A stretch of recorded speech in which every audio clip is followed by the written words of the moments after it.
لو جالك مليون جنيه تعملي ايه؟ هل لسه في حد بيشتري 50 60 جنيه؟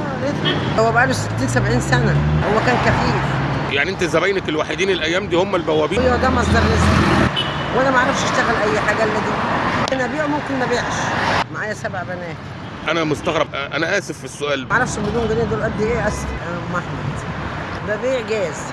ده انا بقالي زي يعني كانت شغلة جوز الله يرحمه، وبقالي زي هو بقاله 60 70 سنة، وانا هو توفى وانا ميت بقاله 30 سنة.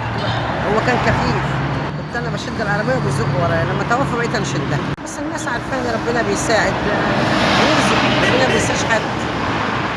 مش قوي يعني، في اللي هو البوابين بياخدوا ازازة بتاع يزفروا فوق العربية وخلاص، وربنا طبعا ما بينساش حد سبحانه وتعالى. ليك اي زباين تاني؟ مطاعم، محلات، كافيهات؟ لا ما عادش. كان في فران ودلوقتي بدخلوا الغاز، ما عادش زي الاول. بس هنعمل ايه؟ هو ده مصدر رزق. هل ليك اي مصدر رزق تاني؟ لا والله ما في. مفيش. والله ما في. انت تقريبا يعني انا اسف في السؤال، بتكسبي كام في اليوم من الشغلانه دي؟ ملوش مكسب، ده رزق بتاع ربنا. ممكن ابيع ممكن ما ابيعش. تقريبا في اليوم ممكن تعملي كام؟ يعني اقل يوم كام، اكتر يوم كام؟ 50 60. رزق والله، انا هاكل ايه يعني؟ الحمد لله. الحمد لله. طب انت محتاجه اي حاجه يا ام احمد؟ انا محتاجه الستر من الله، محتاجه الستر من ربنا، مش عايزه اكتر من كده. مش هعيش قد معاشي خلاص. معايا 7 بنات، في منهم متجوز، في عندها السرطان، معاها بنتين وموجوده معايا. والسبعه اتربوا من ورا عربيه الجاز دي؟ لان كانت شغلة ابوهم الله يرحمه، كانت شغلة ابوهم، ما كانش ليه شغله يا عين الا دي، وانا ما اعرفش اشتغل اي حاجه الا دي. الحمد لله. ربنا يعينك ويقدرك. ليك اي طلب في الدنيا؟ نفسك في اي حاجه؟ نفسي في الستر، ونطلع منها من غير ذنوب ولا معصيه. مش عايزه من الدنيا حاجه، عاوز منها ايه؟ عايزه الستر من الله. ده الستر ده غالي قوي، الستر ده نعمه من نعم ربنا علينا. لما ربنا يديك 10 جنيه ولا 50 جنيه ولا اكتر، القلب تقول اللهم لك الحمد، ده نعمه من الله.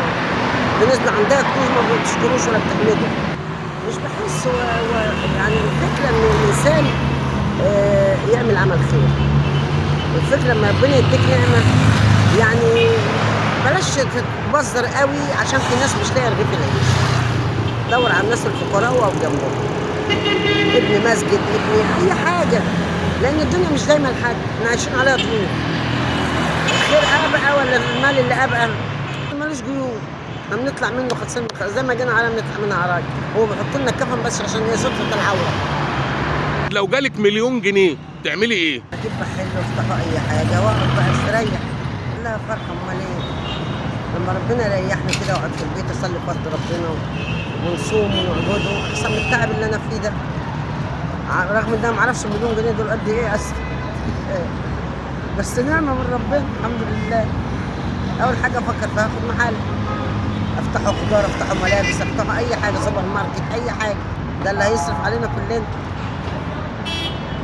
ما جاش خلاص الحمد لله برضه على كل حاجه.